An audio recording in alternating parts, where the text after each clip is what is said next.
Olá pessoal, tudo bem? Aqui quem fala é o professor Pedro Souza e no vídeo de hoje vamos realizar uma pequena introdução à verificação de projetos desenvolvidos em Verilog. Eu quero salientar que a aula de hoje é apenas uma introdução a esse tema. O tema de verificação é muito mais extenso do que o que a gente vai aprender aqui na aula de hoje. Mas o objetivo aqui da aula de hoje é introduzir ao mundo da verificação de projetos desenvolvidos em Verilog. De forma bem resumida, a verificação nada mais do que a simulação de um determinado projeto desenvolvido em Verilog para verificar se o funcionamento dele está de acordo com o que a gente estava esperando. A gente já vem fazendo verificação aqui no nosso curso. A gente já vem fazendo simulação utilizando o Model Sim. Só que o método que a gente utiliza para fazer verificação, para fazer as simulações dos nossos projetos, ele é um método pouco automatizado, porque toda vez que você vai realizar a simulação no Model Sim, até o momento nós teríamos que novamente criar os estímulos, ou seja, criar as entradas. Por sorte, o Verilog ele tem uma funcionalidade chamada TestBank, que é um script automatizado para realizar a simulação de módulos desenvolvidos em Verilog. Então, o TestBank nada mais é do que um script no qual eu vou informar quais são os valores das minhas entradas e quando eu rodar a simulação, o simulador, no caso aí o Model Sim, vai ler esse script e vai pegar seu módulo Verilog que você desenvolveu e vai gerar as saídas. Ou seja, toda vez que você for rodar uma nova simulação, você não precisa criar novamente os estímulos. E isso é muito prático, principalmente quando você está testando a funcionalidade de um módulo em Verilog, que esse módulo está sujeito a modificações, porque aí toda vez que você for modificar o seu módulo, você não precisa refazer a simulação por completo, porque os seus estímulos de entrada estão descritos nesse TestBank. Então, o TestBank ele pode ser visto de forma geral como sendo o seguinte: aqui você tem um módulo a ser verificado e o TestBank, na verdade, é um conjunto de geração de estímulos e análise das saídas do módulo a ser verificado. Ou seja, os estímulos são aplicados no módulo a ser verificado e você realiza a análise dessas saídas do módulo para verificar se elas estão corretas. O conjunto da geração de estímulos com a análise das saídas é o que a gente chama de TestBank. E o TestBank nada mais é do que um arquivo Verilog também, só que ele é um arquivo Verilog não sintetizável. O que isso quer dizer? Que ele não é implementável em FPGA. Ele serve somente para realizar simulações. Então, muito bem, quando você vai para o TestBank, existem algumas coisas que você tem que levar em consideração. A primeira é que os TestBanks são módulos que não têm nem entrada e não têm saída. A segunda é que o módulo a ser testado deve ser instanciado no TestBank. A terceira é que deve-se declarar as entradas e saídas do módulo a ser testado como dados intermediários. No caso, as entradas do módulo a ser testados devem ser declaradas como registradores e as saídas dos módulos a serem testados devem ser declarados como wire. Então, deve-se utilizar o procedimento initial para atribuir os valores às entradas. E para isso a gente pode utilizar o delay temporal, que é representado pelo operador sustenido, em seguida quantas unidades de tempo você quer dar o delay, para impor a temporização das entradas. E usar as diretivas stop ou finish para encerrar a simulação. Outra coisa é que nós deveremos utilizar o procedimento always para variáveis que devem ser modificadas constantemente, como é o caso, por exemplo, do clock. E a base de tempo e a resolução de tempo é ajustada pela diretiva timescale. Na verdade, o crase, né, timescale. Eu sei que está um pouco confuso até agora, porque até o momento nós não fizemos nenhum test bank, mas vamos fazer um projeto, vamos criar o test bank para este projeto e vamos aplicar essas regras que a gente descreveu nesse slide, ou seja, que o test bank não possui entrada, o módulo a ser testado deve ser instanciado no test bank, as entradas do módulo a ser testado devem ser declaradas como registradores, as saídas devem ser declaradas como ARI, você deve utilizar o procedimento initial para atribuir os valores às entradas, utilizar o delay temporal, que é o operador sustenido, para impor temporização, usar a diretiva stop ou finish para encerrar a simulação, usar o procedimento always para sinais que constantemente são modificados, como por exemplo o clock, e a base de tempo ser ajustada pela diretiva timescale. Então, muito bem, vamos para o projeto 22, que é um projeto referente à verificação. O projeto 22 pede para você projetar uma máquina de estados correspondente ao alarme de um carro. A máquina de estados possui duas entradas denominadas de sensors e remote, e uma saída denominada de siren. Quando o remote for igual a 1, o sistema alterna da situação de alarme desarmado para alarme armado ou vice-versa, dependendo do estado corrente. Isso quer dizer o quê? Que se você tiver com o alarme desarmado, apertou o botão remote igual a 1, ele vai para o alarme armado. E estando no estado de alarme armado, quando você aperta o botão fazendo remote igual a 1, ele volta para o estado de alarme desarmado. Quando o alarme está armado, ou somente quando o alarme está armado, se ocorrer uma intrusão representada por sensors igual a 1, deve-se ir para um estado de forma a acionar a sirene de alarme, ou seja, siren igual a 1. Após a intrusão ser detectada, o sistema será desativado somente se a entrada remote for igual a 1. Uma coisa importante é que as entradas, no caso a entrada remote, que é a entrada do botão em que você aciona o alarme ou desaciona o alarme, ela não está sincronizada com o sinal de clock. O que isso quer dizer? Que quando você pressiona o botão referente ao remote, esse botão ele provavelmente vai permanecer em nível lógico alto por vários pulsos de clock. Então, esse comportamento você vai ter que se lembrar quando for fazer sua máquina de estados. Depois que você projetar isso, ele pede para escrever um test bank para a máquina de estados projetada. Então, muito bem. Vamos começar esse projeto pelo diagrama de transição de estados. Então, eu vou iniciar minha máquina de estados com o estado A, com saída igual a 0, que é a saída siren, no caso, em que nesse estado A, eu digo que meu alarme está desativado. Enquanto o remote for igual a 0, eu permaneço no estado A, ou seja, eu permaneço no alarme desativado. Quando o remote é igual a 1, você poderia pensar que eu iria para um estado em que indicasse que o alarme está ativado. Embora esse seja um pensamento parcialmente correto, mas existe uma consideração que a gente fez aqui no projeto que deve ser levada em conta. Essa consideração é que quando você pressiona o botão remote, ou seja, o botão relacionado à entrada remote, essa entrada pode ser nível lógico alto por vários pulsos de clock. Provavelmente ela vai ser nível lógico alto por vários pulsos de clock.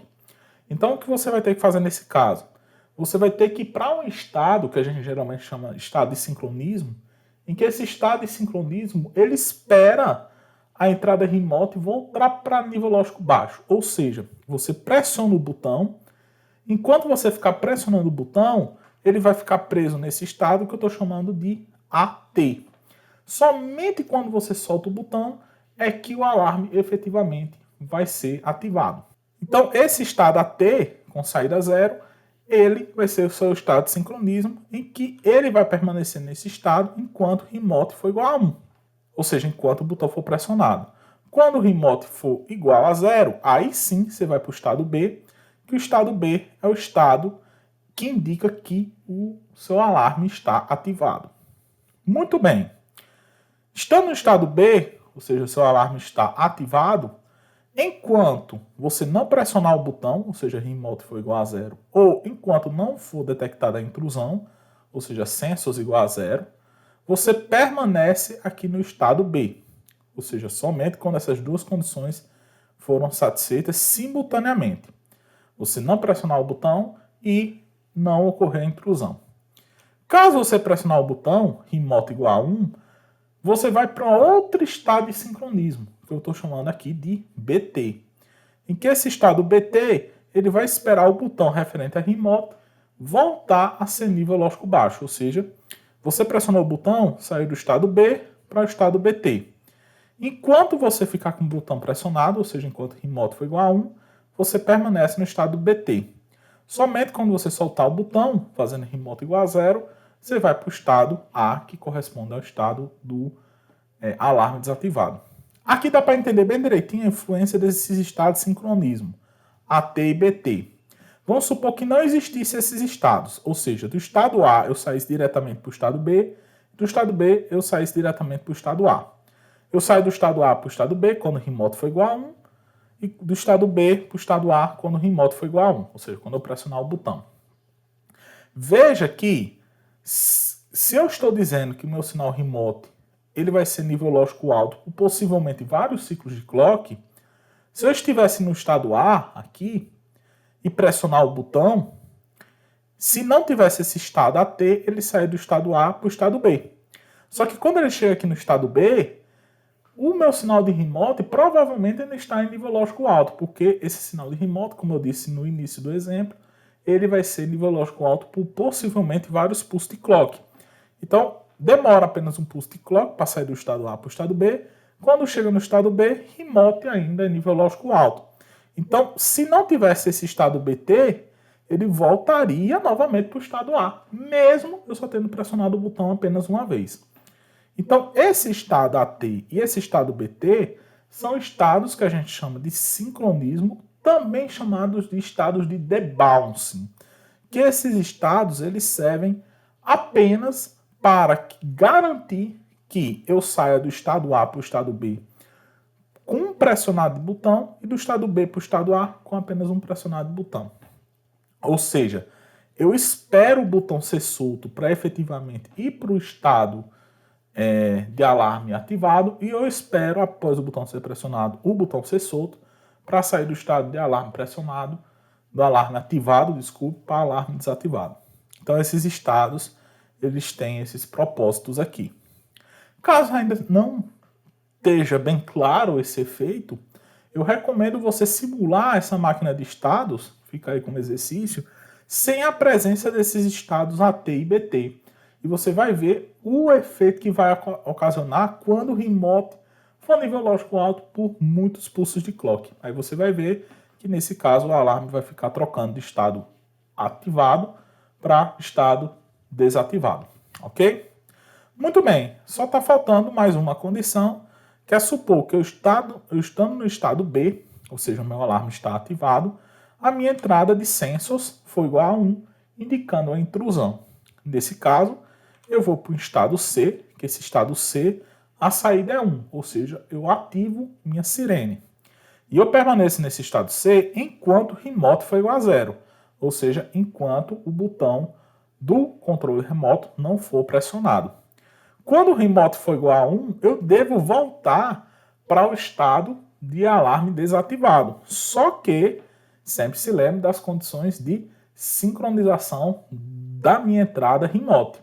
Então, ao invés de eu sair do estado C diretamente para o estado A, eu saio do estado C para o estado BT, que o estado BT é o estado de sincronismo para esperar novamente o botão ser solto. Então, o que acontece? Eu saio do estado C, que é o estado em que a sirene está ativada. Quando eu pressiono o botão, eu vou para o estado BT, eu já desligo a sirene, mas eu espero o botão ser solto para novamente voltar para o estado A, que é a situação do alarme desativado. Então aqui nós temos o nosso diagrama de transição de estados referente à máquina de estados que vamos implementar. Então vamos descrever essa máquina de estados em Verilog e vamos criar o test bench para a simulação dessa máquina de estados. Muito bem, já estamos aqui no Quartz. Para adiantar, eu já crio o meu projeto. Vamos aqui descrever a nossa máquina de estados. Dessa vez eu vou realizar a descrição aqui com vocês. Então, muito bem, vou criar um módulo, que esse módulo eu vou chamar de alarme. Esse meu módulo vai ter uma entrada de clock e de reset, já que é uma máquina de estados. vai ter a entrada remote e census, que são as entradas efetivamente da máquina de estados. Vai ter a minha saída, que é a minha saída signing. Então, clock, reset, remote e census são entradas. E signing vai ser saída. No caso aqui eu já vou declarar como ela sendo output reg, porque eu vou modificar ela dentro de um procedimento always. Muito bem. A primeira coisa que eu tenho que declarar aqui é os meus registradores de estado. No caso, eu vou criar um registrador. Nós temos na nossa máquina de estados 5 estados. Então, nós vamos precisar de um registrador de estados com 3 bits. Então, criar um reg 2.0 state. Muito bem. Vamos fazer agora a codificação dos estados. Então, eu vou declarar os estados com parâmetros. Estado A eu vou codificar como sendo 000. Estado B eu vou codificar como... Desculpa, o estado AT eu vou codificar como sendo 001. O estado B eu vou codificar como sendo 010. O estado BT eu vou codificar como sendo 011. E o estado C eu vou codificar como sendo 100. Então, esses são os meus estados a serem codificados. Muito bem, vamos para a condição inicial, usando o procedimento initial, begin. E aqui eu só coloco a minha atribuição de estado. Então, estado vai receber meu estado inicial, que eu vou dizer que é o estado A, que é referente ao alarme desativado. Muito bem. Aqui vamos utilizar aquela topologia que a gente viu para projeto de máquina de estados, que a gente utiliza dois procedimentos. Um procedimento always para definir estado próximo e um procedimento always para definir a saída. Então vamos para o primeiro procedimento, que é a definição de estado próximo. Então, procedimento always. Esse procedimento always é sensível. Eu vou colocar aqui a borda de descida do clock e a borda de descida do meu sinal de reset, begin, end, já para fechar o procedimento always. E vamos realizar a codificação. A primeira coisa é a minha situação de reset. Então, vou verificar meu reset. Caso meu reset for 0, ou seja, aconteceu a borda de descida do meu reset, e meu reset agora é igual a 0. O que eu vou fazer? Eu vou voltar para o estado inicial da minha máquina de estados, que é o estado A. Caso contrário, ou seja, aconteceu uma borda de descida do clock, aqui, ó. Se não aconteceu a borda de descida do reset, aconteceu a borda de descida do clock. E agora, vamos fazer a definição de estado próximo. Para isso, como a gente viu nas aulas passadas, a gente usa um case com a variável de seleção sendo a variável de estado. Já vamos fechar aqui o case. E aqui vamos colocar todos os estados possíveis. O estado A, end, né? Estado AT, estado B, estado BT e estado C. Muito bem. Começando aqui para o estado A, a gente está definindo o estado próximo. E isso, o estado próximo vai depender da entrada. No caso, analisando o diagrama de transição, caso a minha entrada remote for igual a 0, meu estado próximo é quem? Analisando meu diagrama, meu estado próximo é o estado A. Caso contrário, ou seja, se remote for igual a 1, meu estado próximo é o estado AT.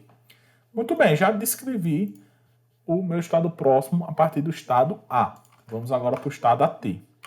No estado AT, se remote for igual a 1, veja que meu estado próximo é o próprio estado AT.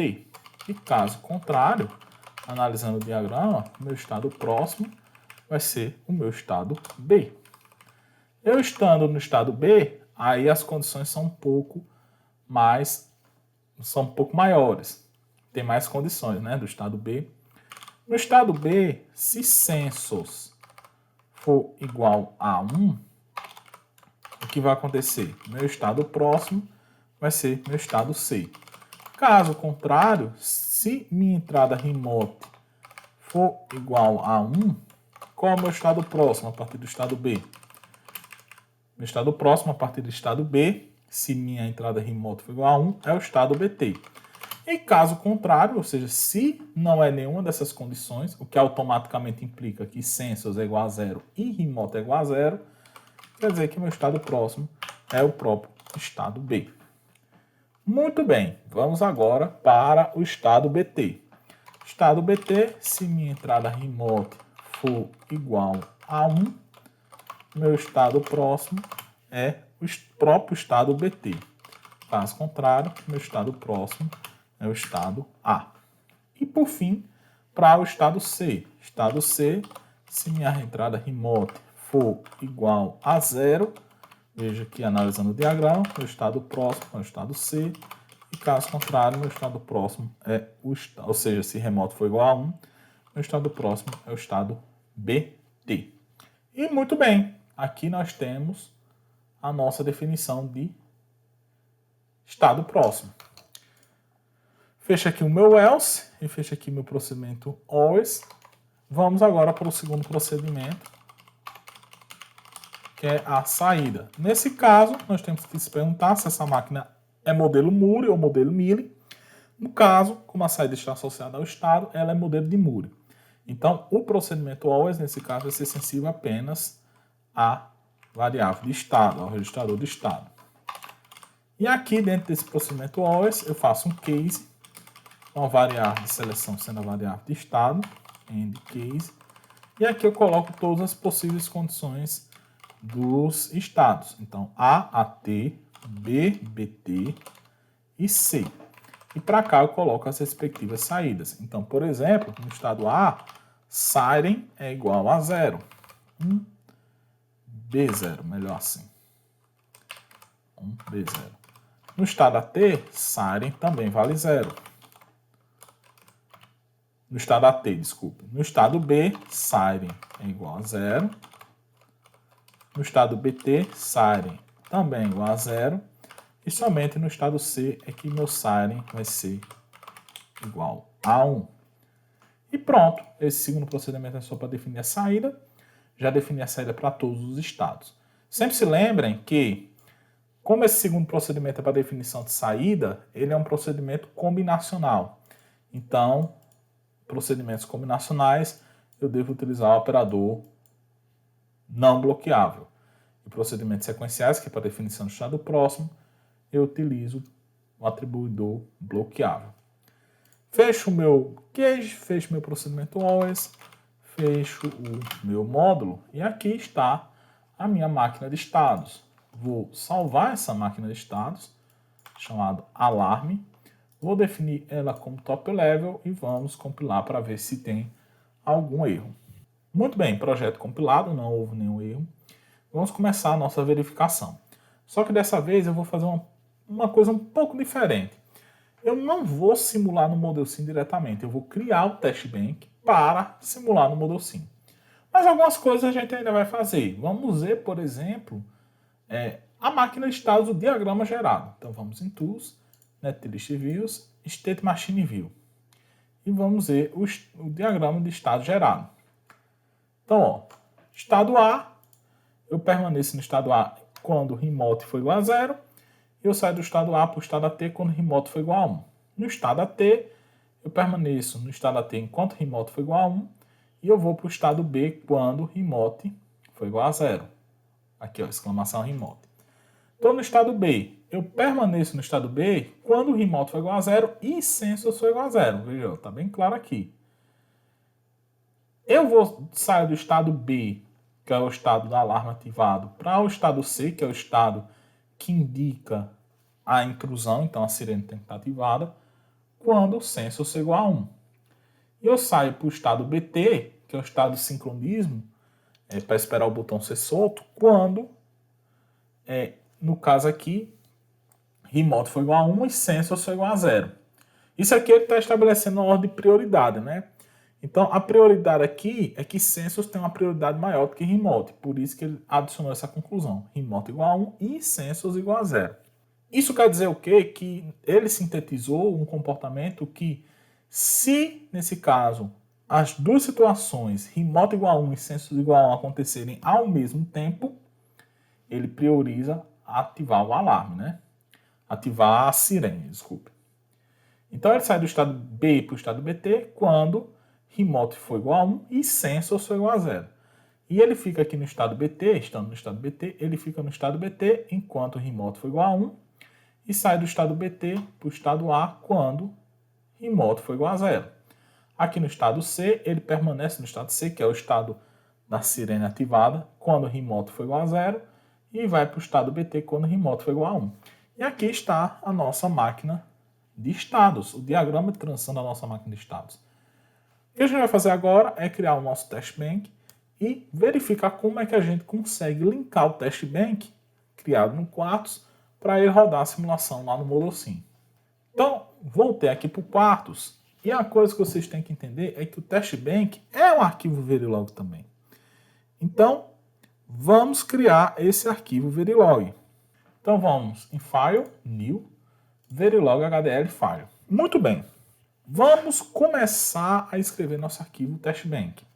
Primeiro, vamos declarar um módulo, porque o testbank é um arquivo Verilog. Então, vamos declarar um módulo, que eu vou chamar ele de FSM, ou melhor, alarme underline TB. TB vem de testbank. Vamos fechar esse módulo. Beleza.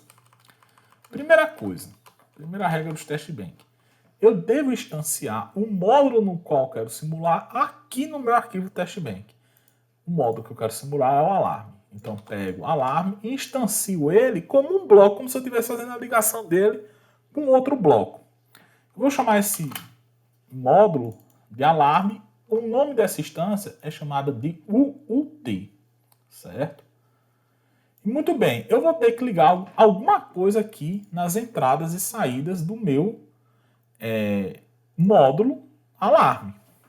Então, as entradas do módulo a ser testado, que é o alarme, eles devem ser declarados como registrador. Então, eu vou criar um registrador chamado para as entradas, um registrador para a entrada de clock, que eu estou chamando de clock underline TB, de reset, que eu estou chamando de reset underline TB, remote, que eu estou chamando de remote underline TB, e census, que eu estou chamando de census underline TB. Então, as entradas do módulo a ser testado devem ser declaradas como registradores. E as saídas, que é siren, que eu vou criar um fio chamado siren TB, as saídas do módulo a serem testadas devem ser declaradas como wire.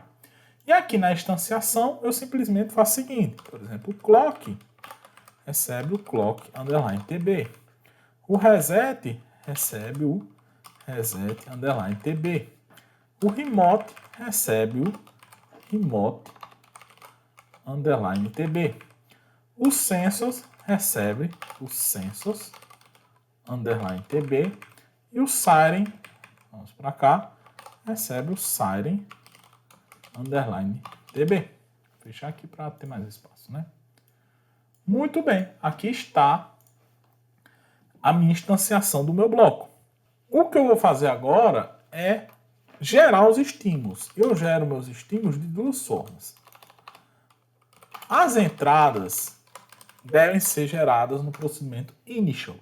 Então, eu vou declarar a inicialização de todas as minhas entradas. Então, eu vou dizer que clock, inicialmente, ele é nível lógico baixo. Então, clock é igual a 0. Reset, eu vou dizer que ele é inicialmente nível lógico alto. Certo? Ou seja, eu não estou pressionando o botão de reset. Sem se lembrar que o reset aqui é ativo por bota de descida. O remote TB, eu vou dizer que ele é nível lógico baixo, ou seja, não estou pressionando o botão do remote. E census, eu vou dizer que inicialmente ele é nível lógico baixo, ou seja, não foi detectada nenhuma intrusão. Então, muito bem. O que eu tenho que fazer aqui é simplesmente atribuir minhas entradas e saídas próximas, criando a temporização. Inicialmente eles assumem esses valores, só que a partir de agora eu vou ter que colocar próximos valores para serem testados. E como é que eu faço isso? Eu utilizo o operador de delay, certo? Coloco a quantidade de tempo no qual eu quero que as minhas entradas e saídas sejam o valor anterior, ou seja, que elas sejam esses valores aqui, e coloco outros valores para minha entrada e saída. Por exemplo, eu vou colocar aqui um delay de 10 segundos, de 10, daqui a pouco vocês vão entender o que é esse 10, e eu vou colocar reset TB igual a 0, ou seja, inicialmente eu tenho essa condição, clock é igual a 0, reset é igual a 1, remote é igual a 0 e census é igual a 0. 10 unidades de tempo depois, reset vai para 0. E eu vou dizer que 50 unidades de tempo depois, reset volta a ser 1. Então, o que eu tenho inicialmente é, eu tenho essas condições, clock é igual a 0, reset é igual a 0, remote é igual a 0, census é igual a 0. 10 unidades de tempo depois, reset vai para 0. Certo? Reset é igual a 1 inicialmente, depois reset vai para 0. 50 unidades de tempo depois, reset vai para 1. Beleza? E agora, por exemplo, eu vou dizer que 30 unidades de tempo depois, remote vai para 1. E remote permanece, vou deixar aqui por 80 unidades de tempo depois, remote vai para 0. Ou seja, o que eu estou fazendo até o momento é, inicialmente, clock é igual a 0, reset é igual a 1, remote é igual a 0, census é igual a 0. 10 unidades de tempo depois, reset vai para 0. 50 unidades de tempo depois, reset vai para 1. 30 unidades de tempo depois, remote vai para 1. E 80 unidades de tempo depois, remote vai para 0. E eu vou dizer, por exemplo, que 40 unidades de tempo depois, remote vai para 1. E 30 unidades de tempo depois, remote vai para 0. O que isso está querendo dizer no final das contas? Ó, até agora o que eu estou querendo fazer é o seguinte. Essas são as condições iniciais das minhas entradas. 10 unidades de tempo depois, reset vai para 0, ou seja, eu faço um reset na minha máquina de estados. Depois, 50 unidades de tempo depois, reset vai para 1, ou seja, eu desfaço o reset, eu soldo o botão do reset, né? Porque aí o reset volta a ser nível lógico alto. 30 unidades de tempo depois, remote vai para 1, ou seja, eu pressionei o botão de remote e 80 unidades de tempo depois eu solto o botão de remote. Então, eu espero que, como minha máquina de estado for reiniciada, ela está no estado A, se eu pressionar o botão de remote, ela vai para o estado AT, aqui, e quando eu soltar, ela vai para o estado B, que é o estado em que o alarme está ativado. 40 unidades de tempo depois, remote vai para 1, ou seja, eu estou no estado B, pressionei o botão, ele vai para o estado BT. E 30 unidades de tempo depois, eu solto o botão de remote. Então, ele sai do estado BT e volta para o estado A, que é o do alarme desativado. Vou dizer que, sei lá, 50 unidades de tempo depois, remote vai para 1, ou seja, eu pressionei o botão. Então, agora eu estou saindo do estado A para o estado AT. 20 unidades de tempo depois, remote TB vai para 0, ou seja, eu soltei o botão referente a BT, então eu soltei o botão referente ao remote, então eu saio do estado ativo para o estado B. E agora eu estou no estado B, então meu alarme está ativado. Então eu vou dizer, por exemplo, que 80 unidades de tempo depois, census vai para 1. Ou seja, se eu estou no estado B e census vai para 1, quer dizer que ocorreu uma intrusão. Então ele vai para o estado C. Vou dizer que 20 unidades de tempo depois, census TB vai para 0. Ou seja, a intrusão deixou de existir. Mas como eu já saí do estado B para o estado C, e no estado C eu fico preso nele enquanto o remote não for pressionado. Então, vou dizer que 90 unidades de tempo depois, remote é pressionado, remote TB é igual a 1. E vou dizer depois que 30 unidades de tempo depois, remote TB vai ser igual a 0, certo?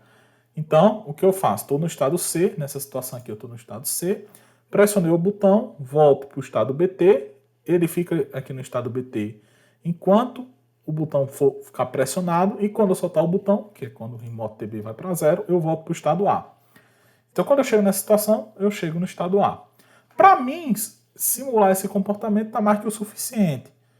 Então, eu vou dizer que 200 unidades de tempo depois, eu termino minha simulação. E para isso eu uso a diretiva stop. cifrão, stop. Então, estou dizendo que aqui eu finalizo a minha simulação. Veja aqui que eu descrevi todas as minhas entradas utilizando bases temporais, ok? Esse operador de delay é operador de base temporal. É o atraso que eu estou dando, não é o instante de tempo em que eu aplico essa entrada. Não é isso, é o atraso que eu dou em relação à entrada anterior. Muito bem, agora veja que meu sinal de clock ele é um sinal que ele periodicamente muda de valor. Para a gente representar esse comportamento, basta adicionar um procedimento always. Então eu vou criar um procedimento always, dizendo que a cada 5 unidades de tempo, meu clock TB é igual a negado dele. Ou seja, a cada 5 unidades de tempo, meu clock TB altera de valor, ou seja, o período do meu clock aqui é de 10 nanosegundos. Muito bem, só que essas unidades de tempo, elas são unidades de tempo quaisquer, mas na prática você tem que definir qual é essa unidade de tempo. Ou seja, esse 10 representa o quê? 10 segundos? 10 milissegundos? 10 nanosegundos? Isso você coloca a partir da diretiva timescale. Você coloca a crase, escreve timescale e coloca. O primeiro número que você colocar é justamente a unidade em que se refere esses atrasos. Então, eu vou dizer que essas unidades estão escritas em nanosegundos. Então, quando eu coloco aqui 10, isso refere-se a 10 nanosegundos. 50, 50 nanosegundos. Coloco uma barra e aqui do lado eu coloco a resolução. A resolução é só qual é o passo de simulação. É só você colocar um número bem menor do que a sua escala temporal. No caso, eu vou colocar aqui 100 picosegundos, que é um número consideravelmente menor do que 1 nanosegundo. Então, muito bem, esse aqui é o meu test bank. O meu test bank é só isso. Então, eu vou salvar ele. Tem que salvar com o mesmo nome do módulo, isso não muda. E o que eu vou fazer nessa situação? Nessa situação, eu tenho que agora informar para o Quartus que esse é o arquivo testbank, que quando eu simular no Model Sim, ele deve ler esse arquivo testbank para gerar a minha forma de onda. Como é que eu faço isso? Eu vou aqui em Assignments, Settings, vou aqui na opção ADA to Settings e vou aqui em Simulation. Aqui, caso não esteja selecionado, você seleciona a opção Model Sim Altera. E aqui, nessa última opção, que tem Native Link Settings, você seleciona a opção Compile Test Bank. E clica nesse botão Test Bank. Aqui vai aparecer a lista de test bank que você tem nos seus projetos. Inclusive, você pode ter mais de um test bank, não tem nenhum problema. No caso aqui, a gente só tem um. A gente tem que adicionar um novo test bank. Para isso, a gente clica aqui no botão de New. Vai aqui, nessa nova janela que abriu, a gente vai aqui em File Name, clica nos 3 pontinhos e vai aqui em Alarme testbank.v, que é o arquivo testbank que você acabou de descrever. Seleciona ele. Pronto. E agora você clica no botão Add. Aqui em testbank name, você pode botar o mesmo nome que você descreveu lá no seu testbank, chamar alarme_tb. E aqui ele preenche o módulo top level no testbank, que é alarme_tb. É o mesmo nome, né? O nome arquivo Verilog e o nome do módulo são os mesmos. Aqui a gente aperta em OK. E aqui a gente aperta novamente em OK. Muito bem, já está configurado o nosso testbank. A gente clica aqui em Apply, aperta OK. E agora a gente vai simular efetivamente. Agora vamos em Tools, Simulation Tool, RTL Simulation. É o mesmo procedimento que a gente segue para a simulação. Só que nesse caso a gente não precisa mais criar os estímulos, porque os estímulos já foram criados aqui no testbank. Então quando o Model Sim abrir, que aí ele está abrindo agora, ele já vai gerar as nossas formas de onda. Então, muito bem, ele abre por padrão, o Model Sim faz isso para você, abre por padrão o arquivo Verilog do testbank. Você pode fechar, porque esse aqui já não vai fazer mais diferença na sua vida. Vou só redimensionar aqui a janela e veja aqui que ele já criou as formas de onda. Vamos só dar um zoom alto para ver melhor, não é? As formas de onda geradas. E veja, ó, que legal, ele já cria as formas de onda. Já criou o meu sinal de clock, o meu sinal de reset, o meu sinal de remote, meu sinal de Census e o meu Siren. Veja aqui, vamos ver se está correto. Então, inicialmente ele dá um reset, ok, na nossa máquina, e a máquina, aqui nessa região aqui, enquanto o reset foi igual a 0, está dando um reset na minha máquina de status. Reseta volta a ser 1 nessa região, então ele libera a máquina para funcionar novamente. Ele aperta o botão de remote, então ativa o alarme, solta. Aperta o botão de remote novamente, então ele desativa o alarme, solta. Então agora o alarme está desativado. Aperta o botão de remote novamente, então o alarme agora ele está ativado. Quando solta o botão, o alarme agora está ativado. Veja que aqui, ó, nessa situação mais para frente, o alarme está ativado. Nessa situação, o Census foi para 1. Como o Census foi para 1, então Siren também vai para 1, dizendo que o alarme foi ativado, que o alarme está acionado nesse caso, que a sirene está acionada, desculpa. Veja que embora Census voltou a ser nível lógico baixo nessa região aqui, mas Siren continua ativado. Por que Siren continua ativado? Porque lá no meu comportamento do meu circuito, quando o meu alarme, minha sirene for ativada, somente quando eu pressionar o botão é que eu desligo a minha sirene, que é o que acontece aqui, ó. Quando eu pressiono o botão de remote, aí imediatamente a minha sirene ela é desligada. E aqui está a nossa simulação.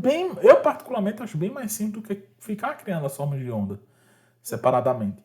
E a grande vantagem disso é que, por exemplo, vamos supor que você, nesse caso aqui, errasse a sua codificação, houve algum erro na hora de fazer sua descrição. Se fosse pelo método que a gente estava estudando nas aulas passadas, necessariamente você tem que criar novas simulações, novos estímulos. Agora não. Você tendo criado o seu arquivo testbank, que está aqui, se aconteceu algum erro na sua simulação, você simplesmente vai e muda o módulo no qual você está simulando. Você não precisa mudar necessariamente o testbank. Você só muda o módulo. Isso agiliza bastante o seu procedimento de descrição. Ok, pessoal? Então, muito bem. Com esse vídeo, nós encerramos esse curso de FPGA e Verilog. Creio que eu abordei boa parte dos conceitos relacionados, pelo menos os conceitos básicos do Verilog e da descrição em FPGAs, mas evidentemente que ainda existem muitas outras coisas no qual você pode desbravar por conta própria. Uma certa vez eu escutei um professor dizer uma coisa que eu particularmente concordo. Um objetivo de um curso ou de uma disciplina não é cobrir um determinado assunto, mas sim descobrir um determinado assunto. Eu espero que com essas videoaulas você seja plenamente capaz de descobrir essa área de descrição de hardware e de Verilog. No mais, eu agradeço a atenção de todos, a paciência e os comentários que foram feitos ao longo desses vídeos. Fiquem com Deus, um abraço e até uma próxima oportunidade. Até mais.